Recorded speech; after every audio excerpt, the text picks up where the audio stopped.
Assalamualaikum warahmatullahi wabarakatuh. Shalom Om Swastiastu, Namo Buddhaya, salam kebajikan bagi kita semua. Apa kabar teman-teman? Semoga sehat selalu dan dalam lindungannya. Pada kesempatan yang berbahagia kali ini, kami dari kelompok 8 ingin sedikit memaparkan tentang hasil observasi kami. Nah, sebelum itu, mari kita kenalan dulu dengan anggota kelompok 8. Yang pertama, ada Arson Zahuri Saputro.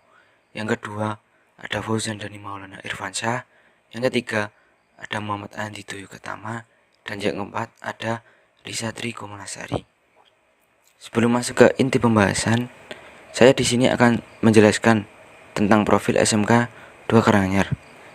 SMK 2 Karanganyar atau yang dulu disebut STM 1 Karanganyar beralamat di Jalan Yosudarso, Jenglong, Bejen, Karanganyar, tepat di depan RSUD Karanganyar.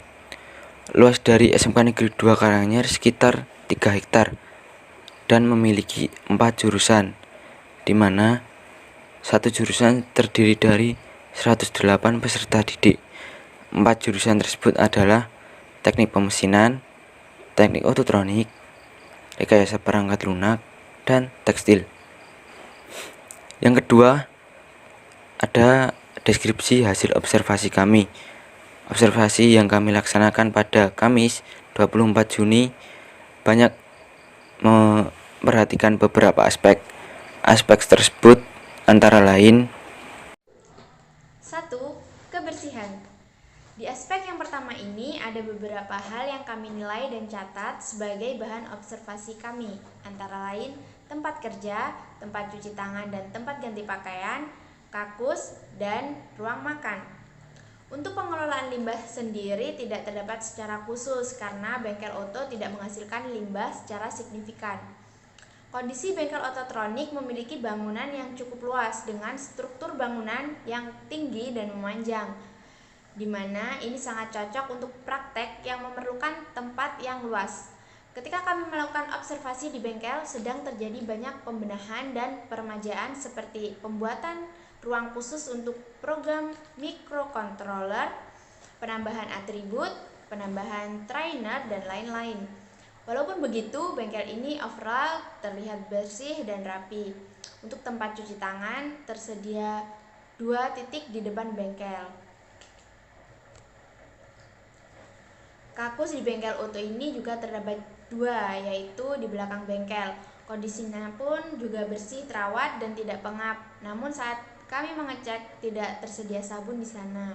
Kantin dan tempat makan berada di timur bengkel, dan pada saat kami ke sana kondisinya kurang terawat karena pada pandemi ini tidak difungsikan. 2. Ventilasi. Ventilasi yang ada di bengkel oto bertempat di atas dan mengelilingi seluruh lingkungan kerja serta terdapat 2 blower untuk mensirkulasi udara.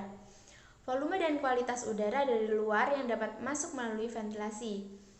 Ventilasi yang baik tidak hanya dapat mengalirkan, tapi sebaiknya bisa menyaring udara juga. Arah pergerakan udara sebisa mungkin dari area yang bersih ke area yang kotor, jadi kondisi bengkel tidak terasa pengap. Udara dari luar harus dapat masuk ke tempat kerja, menggantikan udara kotor dan polusi yang terjadi di dalam bengkel. Jadi walaupun terletak di ruangan tertutup, ketika praktek berlangsung tidak akan terasa panas karena udara dapat bersirkulasi dengan baik.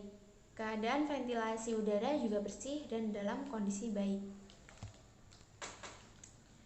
3. Alat pelindung diri atau APD. Aspek ketiga yang kami nilai adalah APD, di mana meliputi ketersediaan APD, penerapan APD, papan peringatan penggunaan APD, dan sanksi pelanggaran penggunaan APD. Ketersediaan APD di bengkel oto cukup banyak, namun sifatnya umum seperti masker, kacamata, helm, dan sarung tangan. Untuk penerapannya, jika ada praktek, siswa yang masuk ke dalam bengkel ototronik diwajibkan memakai workpack, dan jika tidak memakai maka akan ada sanksi berupa teguran, sanksi fisik seperti jalan jongkok dan push up, dan diwajibkan meminjam workpack dari teman yang lain.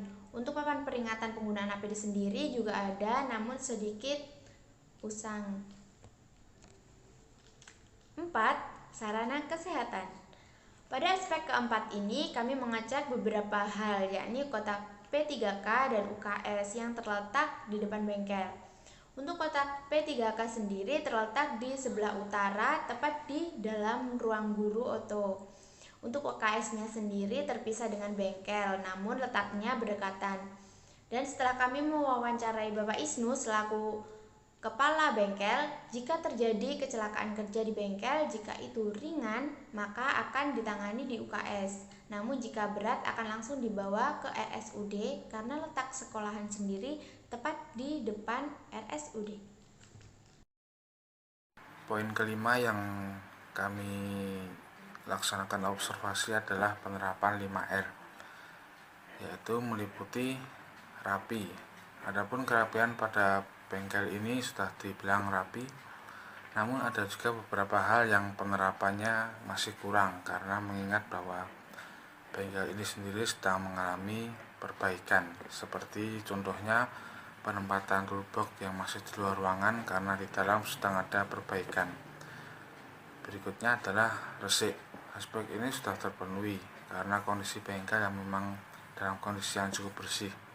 Dalam bengkel sendiri terdapat banyak alat kebersihan yang berguna untuk menjaga bengkel tetap bersih. Yang berikutnya adalah rawat. Di dalam bengkel sendiri perawatan juga sangat diperhatikan, seperti dalam perawatan mobil yang digunakan untuk praktikum dan juga lingkungan di mana tempat mobil itu diletakkan. Terdapat juga alat-alat yang digunakan untuk praktikum juga dirawat dengan baik. Penandaan terhadap alat-alat yang rusak juga dilakukan. Berikutnya adalah rajin. Sama seperti aspek-aspek sebelumnya yang telah dijelaskan, seperti penggunaan pakaian kerja yang sesuai, menyimpan alat pada tempatnya, melakukan pembersihan tempat kerja saat akan dipakai maupun sesudah digunakan. Pengecekan alat juga dilakukan secara berkala oleh turunan maupun siswa yang bersangkutan. Pemberian sanksi bagi peserta didik yang datang terlambat juga diterapkan, yang bertujuan untuk menjaga kedisiplinan peserta didik. Yang keenam, yang terakhir adalah antisipasi situasi darurat. Di aspek terakhir ini yang kami nilai adalah meliputi APAR, jalur evakuasi, dan juga alarm tanda bahaya. Untuk APAR sendiri terdapat satu di bagian utara, tepatnya di sebelah gudang, dan kondisinya cukup baik. Untuk jalur evakuasi, jalur ini meliputi lingkup sekolah, dan pada papan jalur evakuasi juga tertera warna-warna yang berbeda dari tiap-tiap bangunannya yang bertujuan untuk memudahkan untuk membedakannya. Kemudian untuk alarm tanda bahaya juga ada, dan lingkupnya itu satu sekolah, bertujuan untuk memudahkan untuk membedakannya. Kemudian untuk alarm tanda bahaya juga ada, dan lingkupnya itu satu sekolah. Untuk yang struktur organisasi sudah difoto lagi.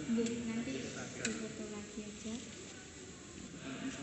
Ada kekurangan apa, jadi kami mau minta nomor lagi bisa dihubungi Mas Dito atau siapa bisa membuka.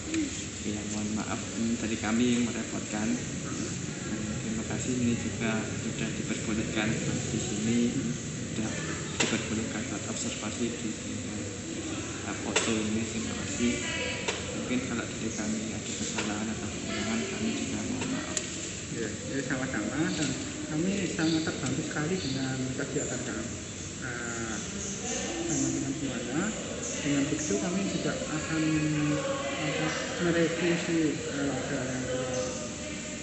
dari kami, dan siapa tahu nanti kalau ada laporan saya diminta supaya untuk siapa tahu ada kelebihan kekurangannya, biar ke depan kami juga untuk melakukan perbaikan.